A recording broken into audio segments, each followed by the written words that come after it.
next speaker, Dr. Krithika Vadivelu. She would present the ocular scar from an invisible war, a clinical study on ocular Stevens-Johnson syndrome.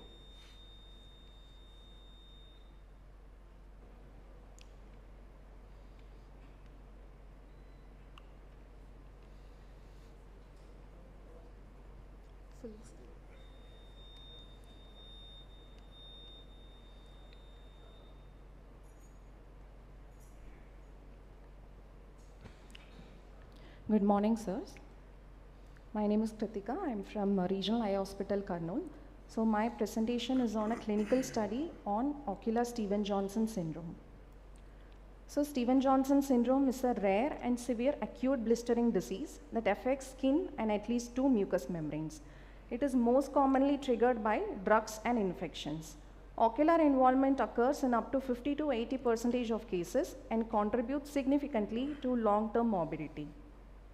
So my objectives are to evaluate the ocular manifestations in patients with Stevens-Johnson syndrome spectrum of disease, to assess visual outcome and complication during follow-up, to highlight the importance of early ophthalmic intervention in prognosis.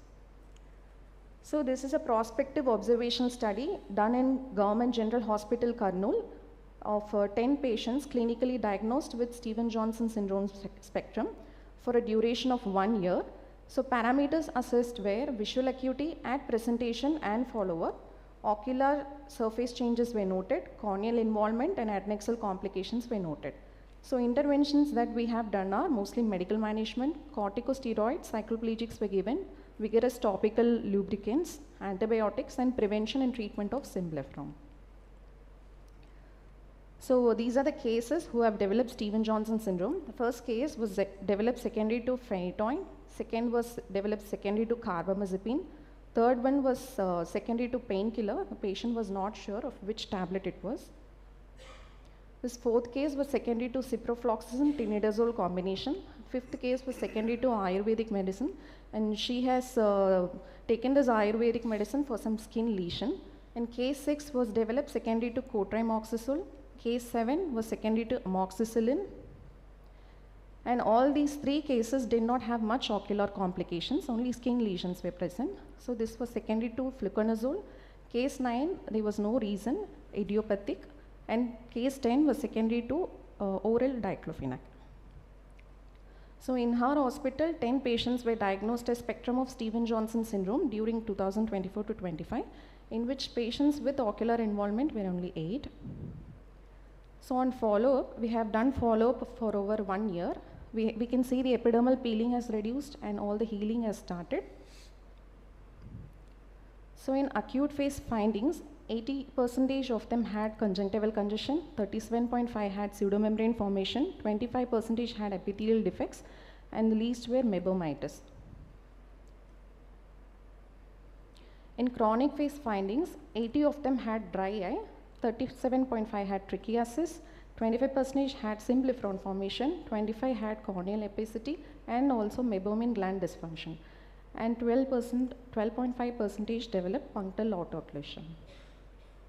So the visual outcome, only 25% had visual impairment, that was because of corneal opacity formation, and 75% did not have any visual disturbances much. So coming to discussion, Stevens-Johnson syndrome is a dermatologic emergency characterized by the presence of epidermal and mucosal bullous lesions involving less than 10% of the total body surface area. So we have a Stevens-Johnson toxic epidermal necrolysis spectrum, in which if it's less than 10%, we call it as Stevens-Johnson. If it is between 10 to 30%, then it is an overlap of Stevens-Johnson with toxic epidermal necrolysis. If it is more than 30% of total body surface area, we call it as toxic epidermal necrolysis. So causes of Stevens-Johnson mostly is because of drug induced. So we have allopurinol, anti-epileptic drugs, sulfa group of drugs, nevirapine and NSAIDs, meloxicam, piroxicam. So infectious causes, we have mycoplasma pneumoniae, cytomegalovirus, herpes simplex, streptococcus, Yersinia, adenovirus, measles and varicella zoster. So according to duration, we have the clinical presentation. On day 1, a patient can develop conjunctivitis, subconjunctival hemorrhage, conjunctival membranes. On day 3, conjunctival ulceration, superficial punctate epithelial erosions, epithelial defects. On day 4, there can be symblepharon, ankyloblepharon formation, trichiasis, dry eyes on week 5 to 6. There can be punctal occlusion, anterior blepharitis also during week 5 to 6. On week 7, there can be some conjunctival scarring. During month of 3rd to 4th, there can be lid margin keratinization, meibomian gland dysfunction, corneal opacification. And 5th to 11th month, we have dry eye, disc trichiasis, limbal stem cell failure, and corneal vascularization.